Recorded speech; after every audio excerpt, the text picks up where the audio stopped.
My name is Kenneth Smith. I'm descended from Joseph Smith Jr. through his son Alexander, his son Arthur Miriam, his son Arthur G., to myself. I was raised with the Book of Mormon, but not in the LDS Church. There's another group. I never really took the Book of Mormon serious at that time because of the climate within the church that I was a member of. It was much later in life before I took a real interest. Although I carried the Book of Mormon with me, I did not read it. Become a point in my life, I had a very good friend down in St. Pete. His name was Brian Fleming.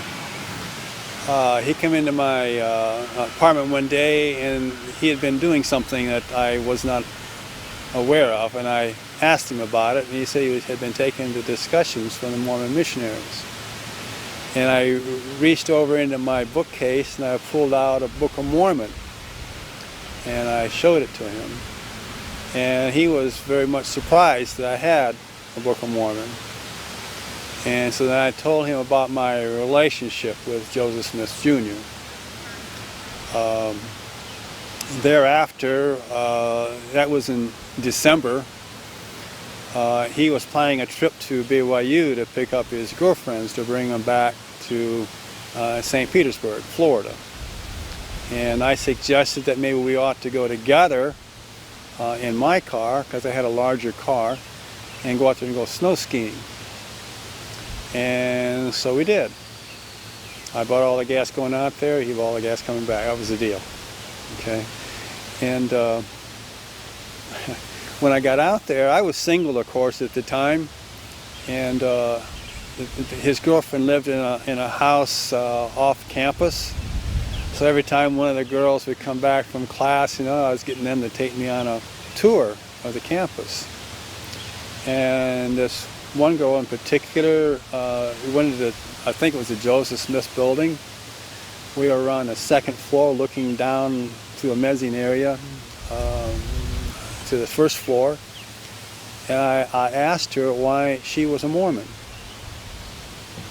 And she told me, she came back with a perfect answer for me. She said, because it makes me happy. Well, at the time, I was living in Florida. My apartment was right on the water. I had a 36-foot cabin cruiser parked back there, a Lincoln Continental in the front. I had everything that money could buy that I wanted, except happiness. I didn't have that. And so this young lady's response really hit home, because she had the one thing I didn't have. That was happiness. And so we dropped it at that point, and we brought back Brian's girlfriend and another girlfriend. We come through Independence. We stayed with a woman that my dad and I had known for many years. Her name was Kate Moyer. And we got back to St. Pete. I found out that Brian hadn't been to the church yet, and so we determined that we would go. I sat near the back of the chapel, and I was not familiar with their hymnals, but I read the words. And the feeling that I got was I felt like I had come home. I found something that I didn't know I was looking for, but I found it there. And just reading the words of the hymns. It was a beautiful experience. I started taking the discussions, and that was a unique experience also. As the missionaries were giving me the discussions, I knew what they were going to say a split second before they said it. They knew about my background, and so they were, I think, a little bit intimidated, so they didn't challenge me to be baptized. They just kept going on and on and on, and finally one day I just asked them, when are you going to ask me to be baptized? and so we got that taken care of, and that too was a beautiful experience. I think it's been a growing experience for me for many years. The Book of Mormon certainly is in the Bible is certainly important to me. The foundation of everything. But it's the relationship that I have with my Heavenly Father that is most important to me. The fact that I can ask my Heavenly Father a question and I will get an answer. That's what's important. I can have a question and not necessarily be a formal prayer. It can be informal. It can be just a thought. It can be something I just put on a shelf, a question I have. It'll get answered for me. When I first joined the church, there was a number of people who felt that, who thought it was a big deal that I was related to Joseph Smith, Jr. But I always felt that every man has to do it for himself, and I didn't want to live in his shadow, so to speak, or hang on to his coattails, so to speak.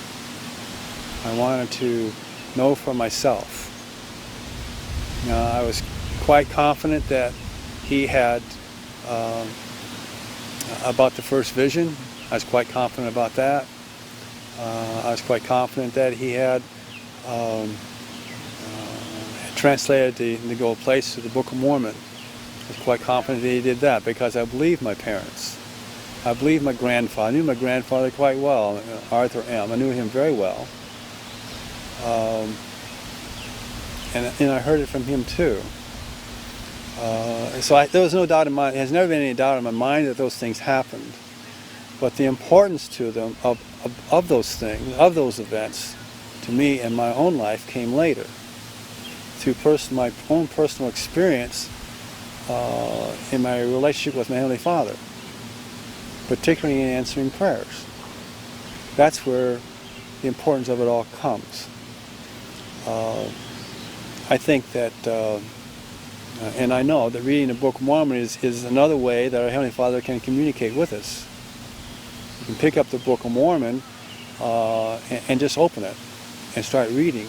It gives our Heavenly Father an opportunity to convey ideas and thoughts to you, and as He has with me on numerous occasions. I think that's important, yes. But as far as being a direct descendant of Joseph Smith, I think that is an honorable position to be in. But it's not going to, that knowledge by itself is not going to get me back to my Heavenly Father. It's the relationship that I develop with my Heavenly Father that's going to get me back there. Okay. I know there is a responsibility that I have in talking about the gospel to people who do not have that kind of knowledge, because of my relationship with Joseph Smith, perhaps more strongly so because of my relationship with Joseph Smith.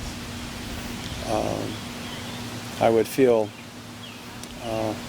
terrible to get to the other side and meet Joseph and hadn't done anything, that's for sure, and being his great-great-grandson.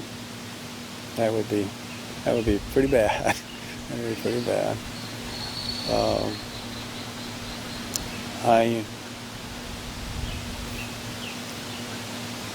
I listened to a testimony not too long ago about a woman who had been a member of the church apparently for quite some time, but she was just getting a testimony of Joseph translating the gold plates.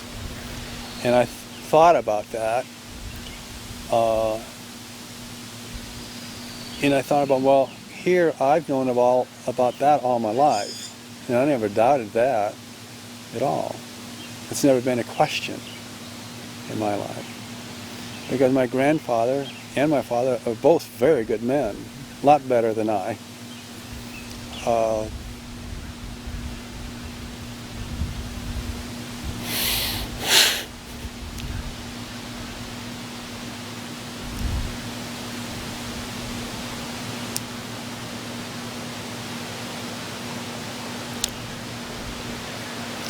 much better than I.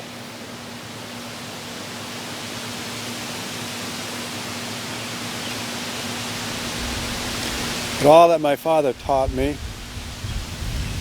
in my early years did come back to me later in the times that I needed it. And I just went on from there.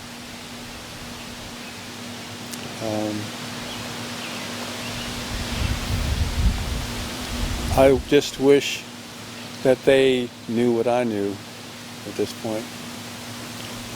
Excuse me.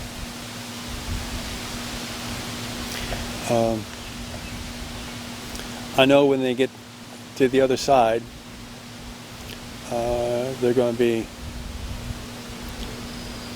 quite surprised. Quite surprised. Hopefully, they'll be proud of their son and grandson that he did pick up the Book of Mormon, that he did follow through with it. He did become a member of the church, honorable member of the church.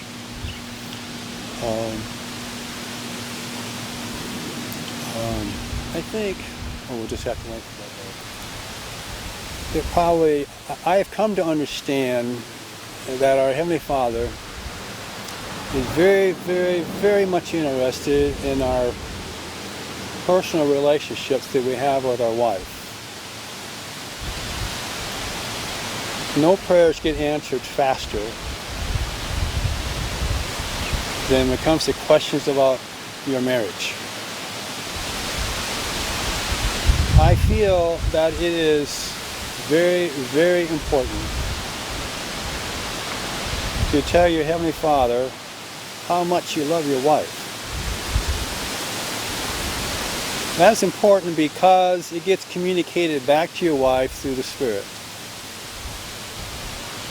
She's not necessarily going to believe you when I tell her I love her. She says, "Oh, hum," and she remembers all the stuff I did that, convinces her otherwise.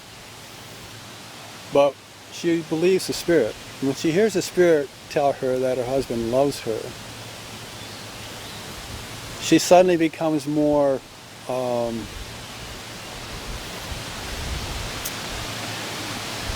kind towards his imperfections.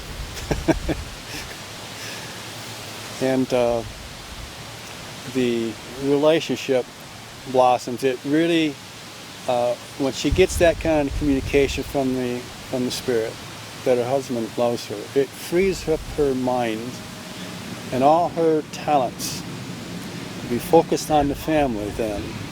And she's not so concerned about whether her husband loves her or not from day to day.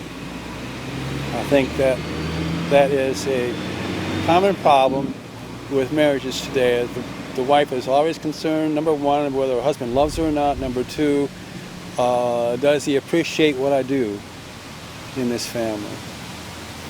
And the answers to her questions best come from the Spirit as a result of your telling your wife, or telling your husband, telling your Heavenly Father how much you love your wife. That is very important. I can't say anything that's more important. I don't know anything to say it's more important than that. How important that is. Because that is the beginning, for me, that it's the beginning of real communication with the Heavenly Father. That's, in a lot of cases, that's the first step, aside from the gospel being true. Well, let's put the gospel in action. Okay, put it in action in your family. Put it in action with your relationship with your wife. And that's done by, again, communicating with the Heavenly Father just how much you do love your wife. And it's amazing the miracles that brings about. It's amazing how well she will work with your children. It's amazing how much better their grades are. And it's amazing how much better their talents are found out and amplified as a result of that kind of activity.